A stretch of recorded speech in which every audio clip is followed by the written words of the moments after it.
kulanti wanaagsan daawadayaal idilkiiba meel kastoo aad joogtaan ku soo dhawaada barnaamijka arrimaha siyaasadda warqaad oo xiliyadan oo kale aynu idiin soo gudbino qodobada maanta aad ku daawan doontaan waxa ugu waaweyn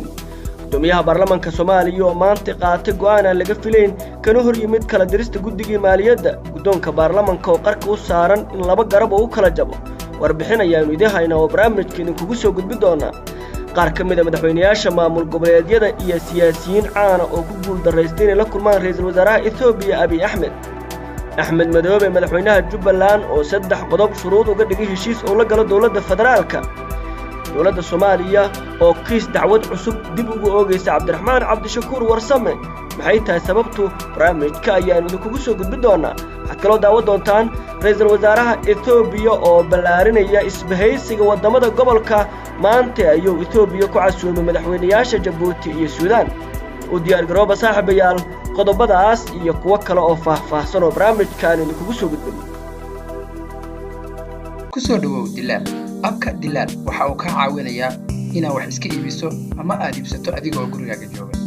si fudud isaga iibi geli sawirka shayga aad iibinayso geli faahfaahinta shayga aad iibsanayso ku dhufo post la hadal iibsadaha ama iibiyaha adigoo isticmaalaya qaybta wada hadalka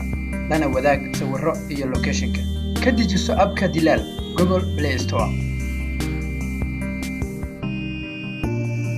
markale kulanti wanaagsan magacaygu waa Daahir Faarax Axmed waa 8 bisha 12 sanada 2018 hadii aynu ku bilowno barnaamijka gudoomiyaha golaha shacabka dawladda federaalka Soomaaliya Maxamed Murshal Sheekh Cabdiraxmaan ayaa ka hor yimid kala diristii gudoomiye ku-xigeenka koowaad ee golaha shacabka uu ku sameeyay guddiga maaliyadda qorsheynta iyo la xisaabtanka hay'adaha dawladda waraal ka soo baxay gudoomiyaha baarlamaanka Soomaaliya ayaa lagu sheegay inay tahay guddigu shaqadooda inay sii wataan iyadoo gudoomiyuhu eegay qodobo ka mid ah dastuurka iyo xeeroosaadka gudoomiye Mursal ayaa faray guddiga maaliyadda in sida ugu dhaqsiyaha badan soo dhameystiraan xisaab xirka miisaaniyadda 2017 iyo miisaaniyadda 2019 ka hor inta uusan dhammaan sanadka 2018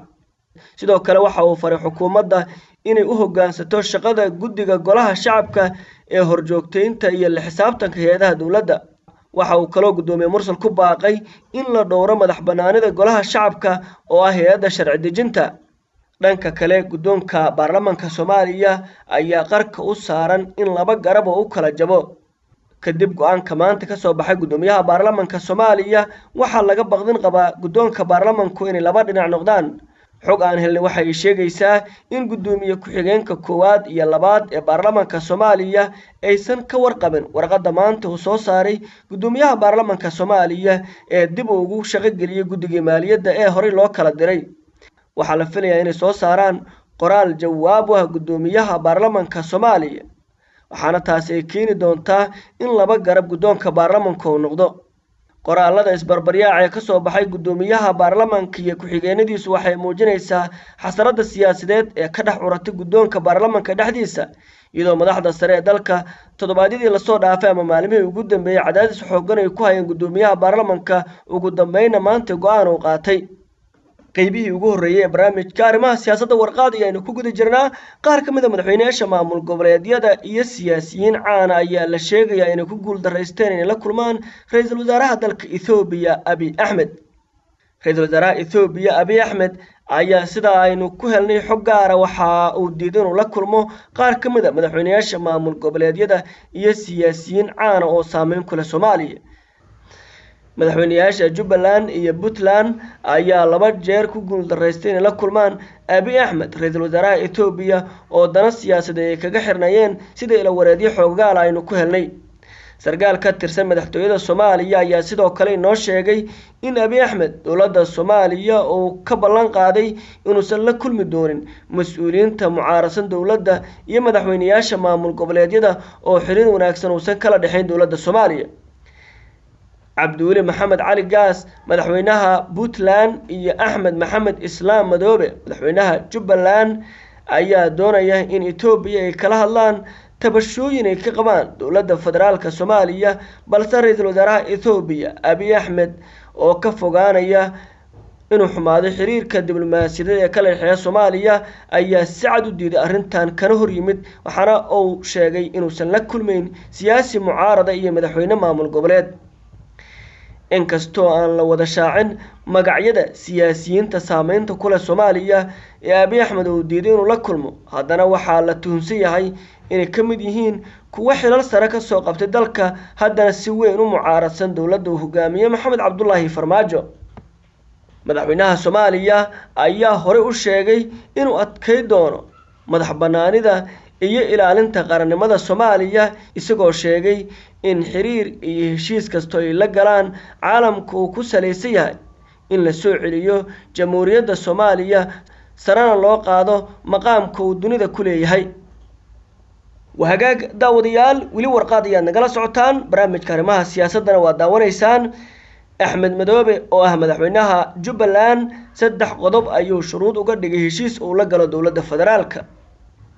magaalada Kismaayo ee xarunta ku meel gaarka maamulka Jubbaland kulamo xasaasi ah ayaa ka dhacay saacadii la soo dhaafay, waxaana kulamadaasi u dhaxeeyeen gudoomiyaha aqalka sare ee Soomaaliya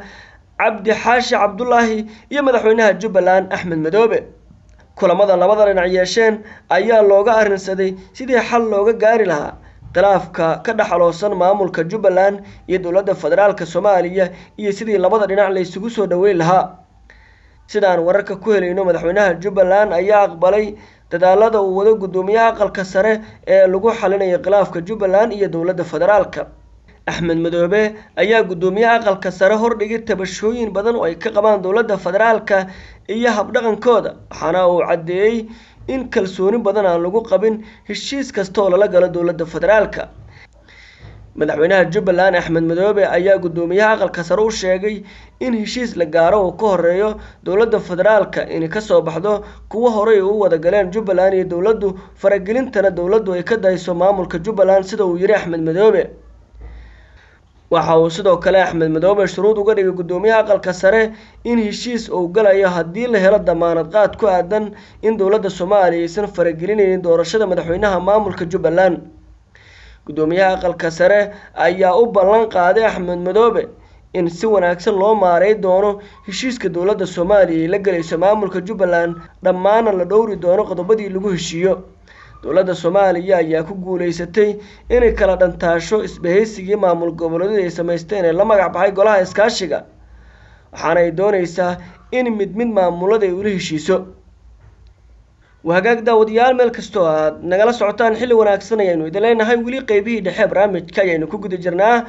waxay noo soo socda qodobo dhowr oo ay ka mid yihiin dowladda Soomaaliya oo kiis dacwad cusub ka oogaysa Cabdiraxmaan Cabdishakuur, balse ra'iisul wasaaraha Ethiopia ayaa ballaarinaya isbahaysiga wadamada gobolka, waxaana maantay dalka Ethiopia uu ku casuumay madaxweynayaasha Djibouti iyo Suudaan.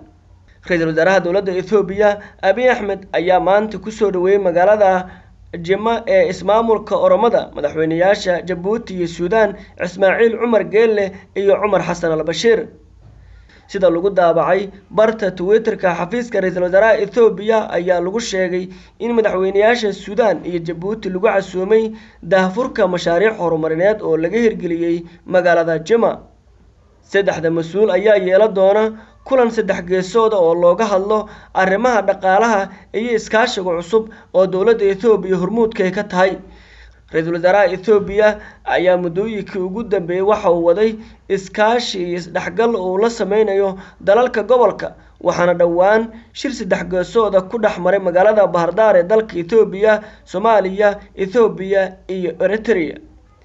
tan iyo markii talada dalka uu la wareegay ra'iisul wasaaraha Ethiopia Abiy Ahmed waxa uu sameeyay isbedelo waaweyn sidii heshiis Ethiopia ay la gashay Eritrea, waxaana uu wadaa dadaalo xoogan oo si weyn iskaashi ugu sameynayaan wadamada gobolka. dhawaan waxa lagu wadaa magaalada Muqdisho in lagu qabto shir ay isugu imaanayaan madaxweynayaasha Bariga Afrika,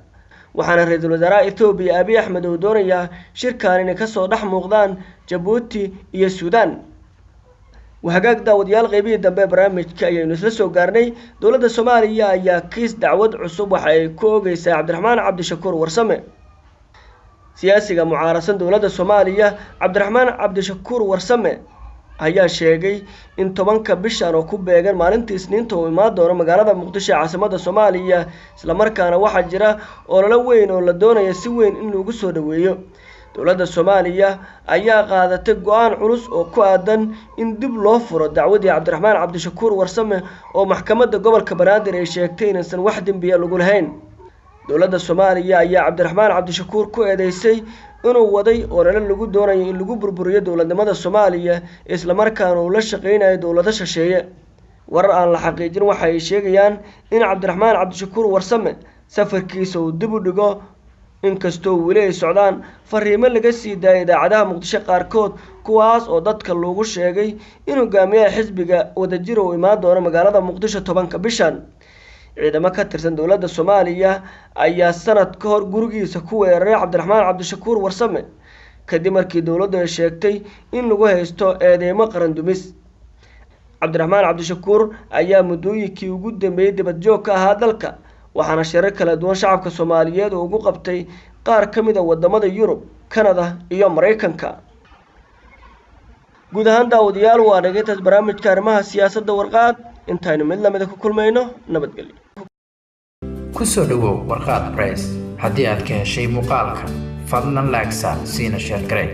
haddii aad nagu cusub tahayna subscribe si aad u hesho muuqaalo cusub fikirkaadana noogu soo gudbi qaybta commentiga aad baad u mahadsantahay